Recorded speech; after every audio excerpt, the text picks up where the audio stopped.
জন্যই আল্লাহ বুঝাইতে চাইতেছে, যুবক তোমার যৌবন আল্লাহকে পাওয়ার জন্য।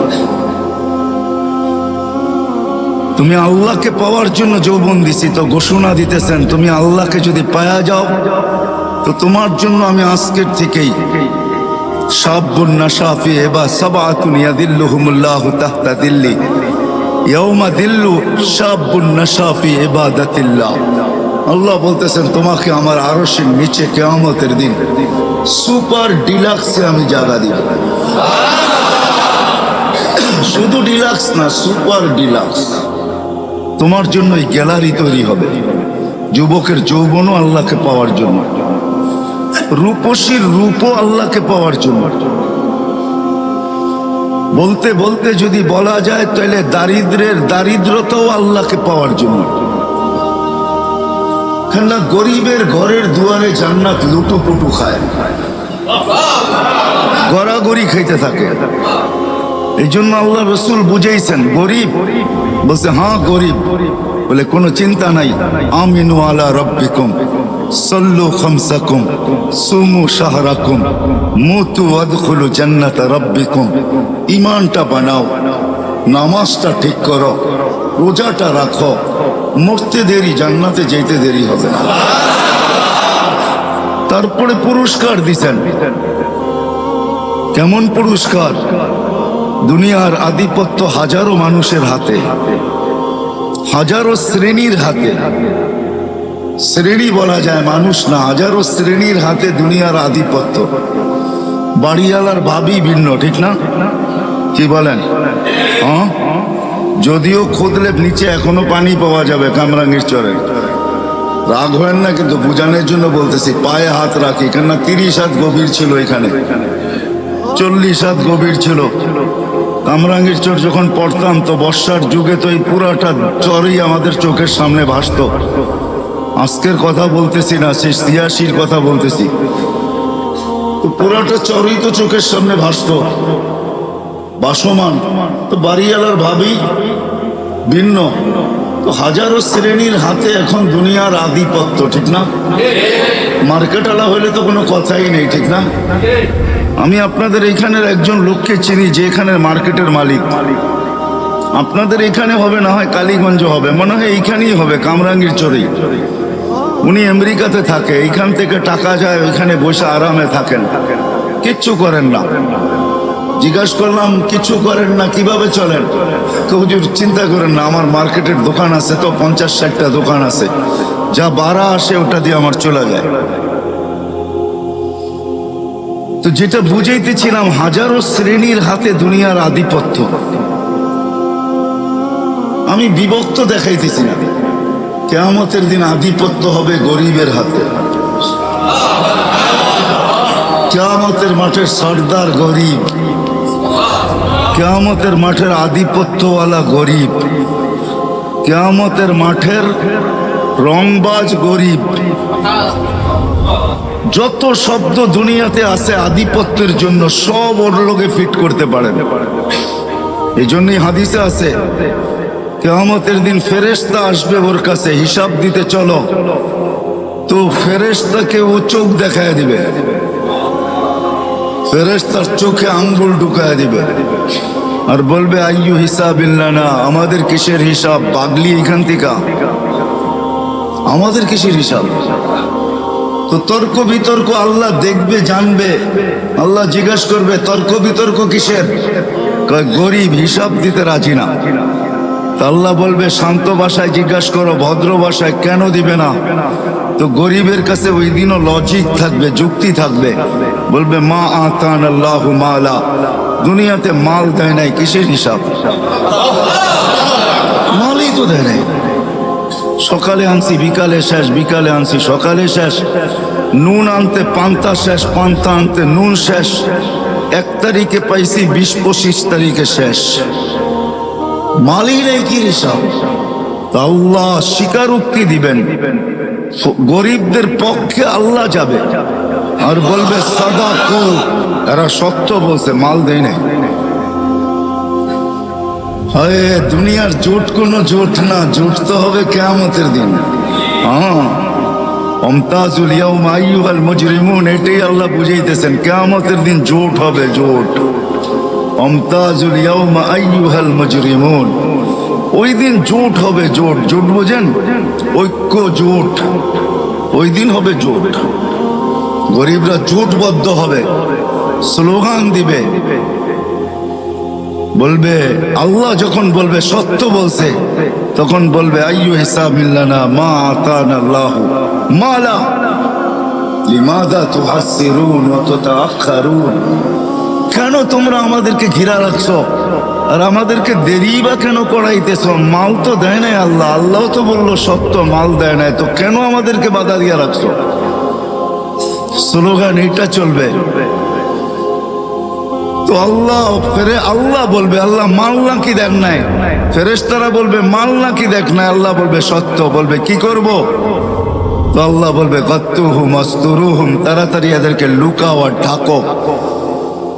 কেননা এদেরকে সামনে যা শোনাবো, দুনিয়াতে এদের উপরে যারা দয়া করছে একজনকেও জান্নাতে যেতে দিবে না। কেননা কিয়ামত বদলার দিন, যে যার সাথে যা করছে তার বদলা তাকে পাইতেই হবে। ইনকানা খায়রা ফাখায়রা, যদি ভালো করে থাকে তো ভালোর বদলা পাবে। সেই ভালো যদি এক গ্লাস পানিও হয়, এটারও বদলা সে পাবে। এই জন্য হাদিসে আছে, এক গ্লাস পানির বিনিময়ে জান্নাতে যাবে, এক গ্লাস পানি। যেই দোকানদাররা দোকানের সামনে ফ্রি পানি রেখা দেয়, হয় গরমের দিন রিক্সার থেকে নামছে, পিপাসা লাগছে, তো দোকানের সামনে ঝাড় রেখা দিছে পানির, ওইখান থেকে এক গ্লাস পান করে বাড়ির দিকে হাঁটা শুরু করছে। সে রাখছেই প্রতীক খাবে, ওই এক গ্লাস পানির বিনিময়ে সে জান্নাতে যাবে। কেননা চিত্র যদিও পানকারী ধারণ করে নাই, বা চিত্র যদিও যে পান করাইছে সেও ধারণ করে নাই। চিত্র বোঝেন? আরে বোঝেন না কি চিত্র? চিত্র কি? ছবি তুলে রাখে নাই সে, যদিও তার দোকানের ক্যামেরা স্ন্যাপ নিছে, ছবি কালেক্ট করছে, কিন্তু এটা বেশি দিন ছিল না। হয়তো যতদিন এটার ভিতরে সিস্টেম আছে, 15 দিন, 1 সপ্তাহ, 1 মাস, 1.5 মাস, হয়তো এতদিন পরে নিজে নিজে ডিলেট হয়ে গেছে। কিন্তু আল্লাহ এই চিত্রকে ধরে রাখছেন। কিয়ামতের দিন যে পান করছে সে যদি জান্নাতে যায়, আর যে পান করাইছে সে যদি না যায়, তো আল্লাহ ওই যে যাবে না, যে পান করাইছে তার সামনে চিত্র তুলে ধরবে আর তাকে দেখায় দিবে, ওই যে যায় বদলা নিলে নিতে পারো। তো হাদিসে আছে সে যে গতি রোধ করবে, গতিটাকে রোধ করবে আর বলবে, এক গ্লাস পানি আমার দোকানের সামনের থেকে তুমি কখনো পান করছিলা, বিনিময় দিতে হবে। ওই দিন নেই নাই বটে, কিন্তু আজকে প্রয়োজন বিদায় আজকে নিতে বাধ্য।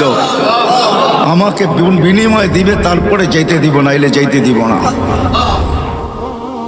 কথা লম্বা হয়ে যাবে। সে ভাববে মনে মনে যে চিনি না, জানি না, শুনি না। আর জান্নাতের কিয়ামতের মাঠে এই চিত্র হবে, এটাও কোনোদিন শুনি নাই। দুনিয়ায় শুনতাম যে ঠেকবাজ আছে, ছিনতাইকারী আছে, ডাকাত আছে, কিন্তু এরকম দিনে দুপুরে কিয়ামতের মাঠে কেউ ঠেক দিবে এটা তো জানতাম না। আল্লাহ জিজ্ঞাসা করবে কি ঘটছে, আল্লাহকে পুরা শোনাবে। আল্লাহ বলবে তুমি চিনো না? বলে না আল্লাহ, চিনিও না, জানিও না, মনেও নাই, কোথাও মনের কোনায় নাই। মেমোরি পুরা তালাশ করে দেখছি, কোথাও এই জিনিস পাই নাই। তো আল্লাহ আজকে যেটা সেভ করে রাখছে ওই চিত্র আল্লাহ তুলে ধরবে, এই যে দেখো। তখন তার মনে আসতে বাধ্য হবে। তো আল্লাহ বলবেন যে এইবার প্রতিদান দাও। তো সে বলবে আল্লাহ আমি তো আপনার করুণায় যাইতেছি, আমি তো আপনার দয়ায় যাইতেছি, আপনার অনুগ্রহে জান্নাতে যাইতেছি, আমি একে দিব তো দিব কোত্থেকে? তখন আল্লাহর রহমতে জোশ আসবে। আল্লাহ বলবে খুজবি ইয়াদি আখিকা ওয়াদখুলিল জান্নাহ, দুইজন দুইজনের হাত ধরো আর সিধা জান্নাতে চলো। সময় অল্প, আপনাদেরকে আমি বুঝাইতে পারবো না। লম্বা সময় হতো তাহলে বোঝানো যেত, এজন্য সময়ের স্বল্পতার কারণে কিয়ামতের দিন গরিবদেরকে আল্লাহ বলবে যে ডাকো আর লুকাও। এজন্যই পরক্ষণে যা শোনাবে, যারা দুনিয়াতে গরিবের উপরে দয়া করছে তারা সব পিছন থেকে এসে পাঞ্জাবি টাইনা ধরবে, কেননা কিয়ামতের মাঠ বদলার দিন, যে যার সাথে যা করছে ওটার বদলা দিতেই হবে। হুকুকুল্লাহ তো মাফ হবে, কিন্তু হুকুকুল ইবাদ একটাও মাফ হবে না। না না না, মাফ হবে না। আমরা তো হুকুকুল্লাহ মানি না, হুকুকুল ইবাদ কোত্থেকে মানবো? হুকুকুল ইবাদ বলতে তো আমরা চিনিও না, জানিও না। খায়ের, এটা আলাদা আলোচ্য বিষয়, ওইদিকে আমি চাইতে চাই না। যেটা বুঝাইতে চাই ওইদিকেই যেতে চাই। বিদায় ডাকবে, লুকাবে, তারপরে আল্লাহ বলবে কানে কানে বলে দাও, ইনতালিকু ইলাল জান্নাতি বিগাইরি হিসাব ওয়ালা কিতাব। জান্নাতে চলে যাও তোমরা, না হিসাব না কিতাব। হ্যাঁ হ্যাঁ হ্যাঁ, দারিদ্র তো আল্লাহকে পাওয়ার জন্যই দিয়েছেন। আজকে যারা দরিদ্র না, বড় গরিব না, ধনী, হায় হায় হায়, তাইলে কোনোদিন দারিদ্রতা যদি আল্লাহকে পাওয়ার জন্য না হইতো, তাইলে কোনোদিন হাদিসে এই কথা আসতো না যে আল্লাহ বলবে ধনীদেরকে দেখায় তুমি 500 বছর জান্নাতের নেয়ামত ভোগ করো। কেননা ধনীরা তোমাদেরকে দেখায় ভোগ করছে। বহুত লোক এখানে হইতে পারে এরকম আছে প্যান্ডামিকের কারণে। প্যান্ডামিক বোঝেন? মনে হয় বোঝেন নাই। করোনার কারণে, করোনার বিপর্যয়ের কারণে গত 2টা ঈদ গেছে, বহুত কামরাঙ্গীরচরে লোক এরকম পাওয়া যাবে যে চোখের পানি ঝরছে কিন্তু সন্তানের সামনে ঝরায় নাই। মা হয়তো ঝরছে, কোনো মতে আঁচল দিয়া মুছা নিছে, সন্তানকে জানতে দেয় নাই। বাবা হয়তো অন্তরালে যে চোখের পানি ঝরাইছে। ঈদের ভিতরে একটা নতুন কাপড় বাচ্চাদেরকে দিতে পারে নাই। কোরবানি ঈদ গেছে, হয়তো এমনও হয়েছে যে 1 কেজি গোশত কোথার থেকে আয়না সন্তানের মুখে উঠাইতে পারে নাই। ঠিক না? হবে কামরাঙ্গীরচরে এরকম লোক, না হবে না? সবাই বাড়িওয়ালা? না না না না, আমি জানি বাংলাদেশ সম্বন্ধে আমার ধারণা আছে। এরকম লোক হবে বাংলাদেশে হাজারো। আল্লাহ তাইলে এই গর্বত দারিদ্রতা যদি আল্লাহকে পাওয়ার জন্য না হতো, তাইলে এই বিনিময় কোনোদিন রাখা হতো না যে তুমি ধনীদেরকে দেখায় জান্নাতের নেয়ামত 500 বছর ভোগ করবে। 500 বছর না। কামরাঙ্গীরচরেও কিছু দোকান আছে, রিক্সাওয়ালা সামনে দিয়া যায় আর মনের ভিতরে আগুন জ্বলতে থাকে, আর কখনো কখনো অভিযোগও আল্লাহর বিরুদ্ধে করতে থাকে যে আল্লাহ আজ পর্যন্ত তো এতটুকু পয়সা দিলা না যে এই দোকানটায় ঢুকি আর এইখানে কি তৈরি হয়, কমসে কম একটা আইটেম হইলো খাই বা একটা আইটেম হইলো বাড়িতে নিয়ে যাই। এরকম দোকান নাই কামরাঙ্গীরচরে? আপনাদের এই মার্কেটেই আছে। ফাস্ট ফুড যেখানে বিক্রি করে, ভালো ভালো নামি দামি হোটেল যেগুলা বিকালে চালু হয়, রাত্র 1টা-1:30 পর্যন্ত চলে। গ্রিল শিরিল, বার্গার সার্গার, কত রকমের আইটেমের খাওয়া, ঠিক না? হাজারো ব্যানওয়ালা ডেলি যায়, আর মাঝে মাঝে দেখে এরকম কোনো ক্যামেরা আসে নাই যে ওটার স্ন্যাপ নেওয়া যায়। স্ন্যাপ বুঝেন? চিত্র নেওয়া যায় যে ওই সময় ওর দিলের ভিতরে কি বলতে থাকে, কেননা ওর ঘরের বাচ্চারাও মনে চায় যে এই খাওয়া খাই, ঠিক না? হ্যাঁ, ওর দিলের অবস্থা কি হয়। এই জন্য দারিদ্র তো আল্লাহকে পাওয়ার জন্য, নাইলে আল্লাহ এত বড় পুরস্কার কোনোদিন রাখতেন না যে তুমি 500 বছর ভোগ করবে। ধনীরা দেখতে থাকবে গ্লাসের এই দিক থেকে, তুমি থাকবে ওই পারে, এরা থাকবে এই পারে। তুমি খাবে বার্গার, তুমি খাবে মুরগি ফ্রাই, তুমি খাবে গ্রিল। ওটা জান্নাতের গ্রিল, দুনিয়ার গ্রিল না। জান্নাতের গ্রিল, জান্নাতের। 500 বছর দেখায় দেখায় খাবে, আর গড়িতে টাইমই মরতে থাকবে। যেদিন 500 বছর ওকে হবে, হাদিসের শব্দ এইটাই, তামাত্তাউ 500 আম হাত্তা ইয়াদখুলাল আগনিয়া। আল্লাহ বললে 500 বছর পুরা করো, তারপরে তোমাকে ধনীদেরকে জান্নাতে যেতে দিব, এর আগে দিব না। দারিদ্র তো আল্লাহ দিয়েছেন আল্লাহকে পাওয়ার জন্য, যৌবনও দিয়েছেন আল্লাহকে পাওয়ার জন্য। জীবনের এক একটা মুহূর্ত যেটা পাইতেছি, সকাল থেকে যে বিকাল পর্যন্ত পাইলাম, এটাও দিছিলেন আল্লাহকে পাওয়ার জন্য।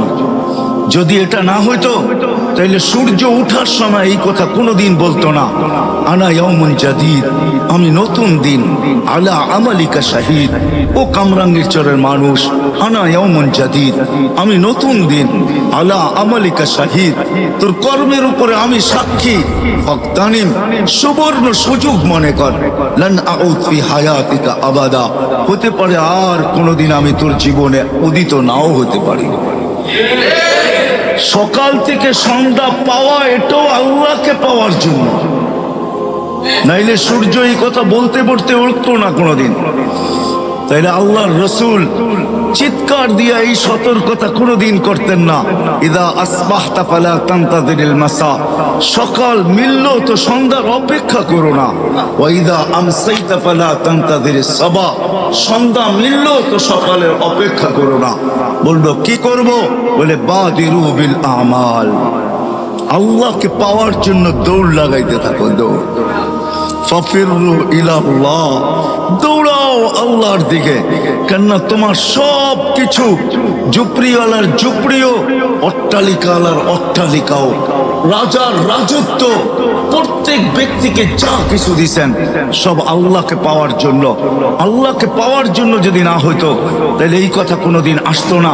যার দুটা মেয়ে আছে সে তাদেরকে সঠিক শিক্ষা দিল, সঠিক পাত্রে তাকে অর্পণ করলো, তো আল্লাহ রসুল বলতেছে আমি তোমাকে জান্নাত লেখা দিতেছি। এই কথা কোনোদিন বলা হইতো না সন্তানও আল্লাহকে পাওয়ার জন্য, এই কথা কোনোদিন বলা হইতো না। তাইলে যে ইদা মাতাল ইনসান ইনকাতা আনহু আমালুহু ইল্লা সালাস, এই কথা কোনোদিন হইতো না বলা যে মানুষ যখন মারা যায় আমলের সমস্ত সেক্টর খাতা বন্ধ হয়ে যায়, কিন্তু তিনটা কোনোদিন বন্ধ হয় না, ওয়ালাদুন সালিহুন ইয়াদউ লাহ, নেক সন্তান যে মা বাবার জন্য হাত উঠায় দোয়া করে। আবার আল্লাহ এটাও কোনোদিন বলতেন না যখন হাত উঠায় তো আল্লাহ বলে দুনিয়াওয়ালা দেখতে পারে যে উপরে ছাদ আছে, দুনিয়াওয়ালা দেখতে পারে উপরে আকাশ আছে, দুনিয়াওয়ালা দেখতে পারে যে উপরে আকাশ আছে, দুনিয়াওয়ালারা দেখতে পারে উপরে সামিয়ানা আছে, দুনিয়াওয়ালারা দেখতে পারে দুনিয়ার ছাদ আছে, দুনিয়াওয়ালারা দেখতে পারে ঘরের অন্ধকারে আছে। আল্লাহ বলে হাত উঠাইতে দেরি, ফালা হিজাবা বাইনি ওয়া বাইনা, এর মাঝে আমার মাঝে কোনো পর্দাই থাকে না, সবগুলাকে আমি ডিলিট করে দিই, সব পর্দাকে আমি সরায় দিই। তাহলে কোনোদিন এই কথা বলা হতো না। আমি বুঝাইতে পারতেছি কিনা জানি না, কেননা আমার কাছে সুর নাই, আমি কোত্থেকে আপনাদেরকে সুর দিয়া বুঝাবো। আমি কিন্তু কাটা কাটাই বুঝাইতে চেষ্টা করতেছি। আমাদের যার কাছে যা আছে সব কিছুর উদ্দেশ্য হলো আল্লাহকে পাওয়া। আমি দু চারটা উদাহরণ দেখাইলাম। ধনীর ধনও আল্লাহকে পাওয়ার জন্য, আল্লাহ যাকে ধন দিছেন আল্লাহকে পাওয়ার জন্য দিছেন। আপনি আর কতটুক ধনের মালিক এটা যদি না হইতো তাহলে আব্দুর রহমান ইবনে আউফ কোনোদিন বলতেন না এই কথা।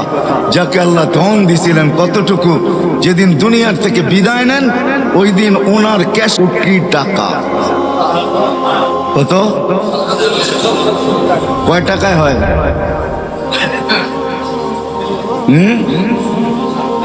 47 বাঙ্গারি গুলা বললাম না, আরো বাঙ্গারি আছে। 47 লক্ষ কোটি টাকা ক্যাশ ছিল, ক্যাশ। আপনাদের এবার ন্যাশনাল বাজেট হয়েছে 6 লক্ষ কোটি টাকা, ওনার কাছে ছিল 47 লক্ষ কোটি টাকা। ওনাকে জিজ্ঞাসা করছে এত দান কেন? বলছে আল্লাহ পাওয়ার জন্য দিছে, লিল্লাহি ওয়ালি রাসূলিহি ওয়ালিল মুমিনিন, আল্লাহ পাওয়ার জন্য দিছে, আল্লাহ পাওয়ার জন্য। আমার কাছে যদি সামর্থ্য থাকতো তাহলে আমি ওই লোককে এখানে নিয়ে আসতাম। আমার কাছে সামর্থ্য নাই, বড় অ্যাবিলিটি লাগবে, তাইলে তাকে হয়তো নিয়ে আসা যাইতে পারে। এক শিল্পপতিকে সে 3 রাত্র স্বপ্নে দেখছেন যে অমুক ফলওয়ালাকে উমরা করাও, অমুক ফলওয়ালাকে উমরা করাও। প্রথম দিন দ্বিতীয় দিন সে বুরুক্ষেপ করে নাই যে হয়তো এটা এমনি দেখতেছি, তো তৃতীয় দিন বড় কঠোর ভাবে দেখছেন, কঠোরতার সাথে স্বপ্ন সামনে আসছে যে তুই করাবি কি করাবি না বল। তো সে ঘুমের থেকে উঠছে, কোনো মতে তার নাম্বার জোগাড় করছে, করে তাকে ফোন দিছে, তোমাকে আমি উমরা করাইতে চাই। সে একটা অট্ট হাসি দিয়া বলছে যে আমি তো নামাজই পড়ি না, আমি আবার কি উমরা করব?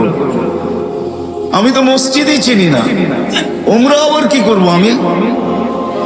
তো সে বলছে আমি অবশ্যই তোকে করাবো। পুরা কাহিনী খুলা বলছে। তো সে বলছে ডেলি কামাই ডেলি খাই, আমি উমরায় চলে গেলে ঘর চলবে কি দিয়া? তো শিল্পপতি বলছে শুধু তোর খরচ দিব না, তোর ঘরের খরচও দিব, চল তুই। তো বাধ্য হয়েছে যাইতে। উমরার থেকে যখন ফিরত আসতেছেন, যেদিন ফিরত আসবেন, গাড়িতে উঠবে, এয়ারপোর্টের দিকে রওনা হবে, তো বলছে মালিক 2 রাকাত নামাজ পড়া নিতে চাই। আবার জীবনে আসা হয় কি না হয় জানি না। তো বলছে পড়া নেই। প্রথম রাকাত পুরা করছে, দ্বিতীয় রাকাতে যখন দ্বিতীয় সেজদায় গেছে আর ওঠে না, লম্বা সময় চলে গেছে, ওঠে না। শরীরে যখন হাত দিছে তো দেখে আর দুনিয়াতে নাই, চলে গেছে। তো শিল্পপতি ভাবতেছে মৌতটা আমার হইল না কেন, ওর হইল কেন? দাফন কাফন করে চলে আসছে। বাড়িতে জিজ্ঞাসা করছে কি কাজ করতো, এর আমল কি ছিল? এত জামাজি পড়তো না, মসজিদই চিনতো না, আবার আমল কিসের? বলছে এরকম মৌত হইলো তো হইলো কি কইরা? কোন সূত্র অবশ্যই থাকবে। বলে সূত্র একটাই আছে, হয়তো হইতে পারে। বলে সেই সূত্র কি? বলে ফল বেচা যখন বিকালে বাজার করে ফিরতো, তো আমাদের প্রতিবেশী এক বিধবা আছে, কিছু এতিম বাচ্চা সাচ্চা নিয়া ঘরের জন্য যা আনতো তাই কিনা নিয়ে আসতো এদের জন্য। বাহিরে রাইখা আওয়াজ দিত, বোন বাজার বাহিরে রাইখা গেছে, ভিতরে নিয়ে যাস। বলে এই আমলটাই তার ছিল। তো শিল্পপতি বলতেছে হ্যাঁ, এই আমলের কারণেই তার এই মৌত। সত্য এটাই। আমার কথা যদিও আমি বুঝাইতে পারতেছি না, সত্য এটাই। যাকে যা দিছেন। তো ওই ধনী ব্যক্তি এখনো বেঁচে আছে। সে বলে ঠিক আছে, তোমাদের দায়িত্ব আমি নিলাম যতদিন বেঁচে থাকবো, আর এই বিধবার বা দায়িত্ব আমি নিলাম যতদিন পর্যন্ত বেঁচে থাকবো। তোমরা শুধু আমার জন্য এতটুকু দোয়া করো যে আমারও যেন মৌত এর মতোই হয়, যেই মৌত আমি সচক্ষে এর দেখলাম। ধনীকেও ধন দিছেন আল্লাহকে পাওয়ার জন্য। রাগ হয় না, বাড়ি এলাকাও বাড়ি দিছে আল্লাহ পাওয়ার জন্য। সুন্দরীও কেউ সৌন্দর্য দিছেন আল্লাহ পাওয়ার জন্য। যুবতীকেও যৌবন দিছেন আল্লাহ পাওয়ার জন্য। দারিদ্রকেও দারিদ্রতা দিছেন আল্লাহ পাওয়ার জন্য। রাজাকে রাজত্ব দিছেন আল্লাহ পাওয়ার জন্য। আল্লাহ যদি এটা না হইতো, আল্লাহ পাওয়ার জন্য যদি না হইতো, তাইলে এই কাহিনী কোনোদিন কিতাবে আসতেন না। সুলতান মাহমুদ গজনবী রাত্রে ঘুমায়া আছে, কোন এক প্রশ্ন বুকে নিয়া। সুলতান মাহমুদ গজনবীকে আপনি চিনেন না, যে 16 বার ভারতের উপরে হামলা করার পরে 17 বার পুরা ভারতকে স্বাধীন করেন। ভারত তার আন্ডারে আসে, গজনির আন্ডারে। পুরা ভারত কেন, বার্মা কেন, থাইল্যান্ড কেন, এই পুরো পট্টি তার আন্ডারে ছিল। সুলতান মাহমুদ গজনবী রহমতুল্লাহ আলাই এক প্রশ্ন নিয়ে সে ঘুমায়া ছিল। তার নিজের হাতের লেখা, বড় আলেম ছিলেন, আল্লাহওয়ালা ছিলেন, শাসক ছিলেন। তার মতো শাসক জমিন কিয়ামত পর্যন্ত পাবে কি পাবে না জানি না, আমি আমার জানা নাই। এত বড় আল্লাহওয়ালা শাসক ছিলেন। তো শাসককেও আল্লাহ রাজত্ব দিচ্ছেন আল্লাহ পাওয়ার জন্য। আল্লাহ হাদিস মনে উঠবো, ভুলে যাবো, এই জন্য বলতেছি। হয় হয় বিচারপতিকেও আল্লাহ বিচারপতির চেয়ার দিচ্ছেন আল্লাহ পাওয়ার জন্য। এই জন্য হাদিসে আছে আদলু ইয়াউমিন তা'দিলু ইবাদাতা 60 সানা। এক দিনের ইনসাফ যদি আল্লাহ পাওয়া উদ্দেশ্য না হইতো, তাহলে এই হাদিস কোনোদিন রচিত হইতো না। আল্লাহর রসুল মুহাম্মদুর রাসূলুল্লাহর মুখ থেকে কখনো এই কথা বাহির হইতো না। আল্লাহর রসুল বলছেন আদলু ইয়াউমিন, এক দিনের ইনসাফ, ইবাদাতা 60 সানা, 60 বৎসর সমূলে বন্দেগীর চেয়েও উত্তম। শুধু উত্তম না, ওয়েট, ওজন বেশি, মূল্যায়িত বেশি। ইন্না ফিল জান্নাতি ইন্না ফিল ফিরদাউসুল আলা ওয়াদিয়ান, ফিরদাউসুল আলার ভিতরে একটা সোসাইটি আছে, লা ইয়াদখুলুহা ইল্লাল আদিল, ইনসাফকারী ছাড়া ওইখানে কেউ ঢুকতে পারবে না, কারো এন্ট্রি অধিকার নাই ওইখানে ঢুকার। তাইলে এই হাদিস কোনোদিন আসতো না। যেমন হাফেজের হাদিস আসছে, হাফেজের যারা হাফেজে কোরআন, এদের হাদিস আসছে কোরআনের ভিতরে, হাদিসের ভিতরে, ইন্না ফিল জান্নাতি ওয়াদিয়ান ইউকালু লাহু তুবা, জান্নাতের ভিতরে একটা সোসাইটি আছে যেটার নাম হলো তুবা। দেখবেন নদীর ওই পারে গেলে বিভিন্ন সিটির নাম আছে, ঠিক না? পিঙ্ক সিটি, ঝিলমিল। কেরানীগঞ্জের ওইদিকে চলে যাবেন তো দেখবেন রাস্তাঘাটে হাইওয়েতে হাঁটলে দেখবেন শত সিটি, ঠিক না? কি আছে না? স্বপ্ন ধরা, ঠিক না? হ্যাঁ, ওইখানে আইলি স্বপ্ন কোনোদিন আজ পর্যন্ত কেউ ধরতে পারে না, ওইখানে গেলেই ধরতে পারবে, এমন জাল লাগানো আছে, ঠিক না? তো সিটি আছে জান্নাতের ভিতরে তুবা নামের। খালাকাল্লাহু মিন মারজান, আল্লাহ মারজান দিয়া তৈরি করছেন, মারজান পাথর দ্বারা। লাহু ৭০,০০০ বাবান, যা ৭০,০০০ গেট। আলা কুল্লি বাবিন ৭০,০০০ মালাইকা, প্রত্যেক গেটে ৭০,০০০ ফেরেশতা। হাফেজে কোরআন যখন ঢুকবে তো প্রত্যেক গেটে ৭০,০০০ ফেরেশতা গার্ড অব অনার দিবে, guard of honour. Guard of honour বোঝেন? হ্যাঁ, গার্ড অব অনার দিবে। শেষ দরজা যখন অতিক্রম করে শহরে ঢুকবে, ৭০,০০০ অতিক্রম করার পরে শহর শুরু হবে, তো ৪৯০ কোটি ফেরেশতার গার্ড অব অনার কমপ্লিট হবে। কত? ৪০০ লিহাফিজিল কোরআন, ওই শহরটা হাফেজে কোরআনকে দিবে আল্লাহ। আপনি